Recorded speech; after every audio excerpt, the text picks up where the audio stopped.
47 бегалци од транзитниот центар Табановце утрово се вратени со реадмисија во Грција.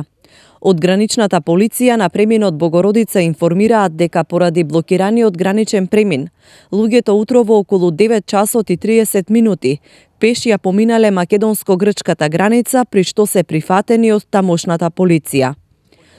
Во Грција треба да ги регистрираат, пошто ќе бидат пренесени во бегалски камп во Солун.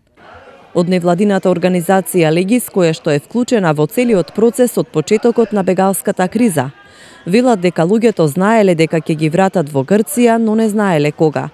Меѓу нив имало бегалци кои сакале да продолжат на север, а една жена денеска добила и германска виза, но сеедно биле транспортирани до границата.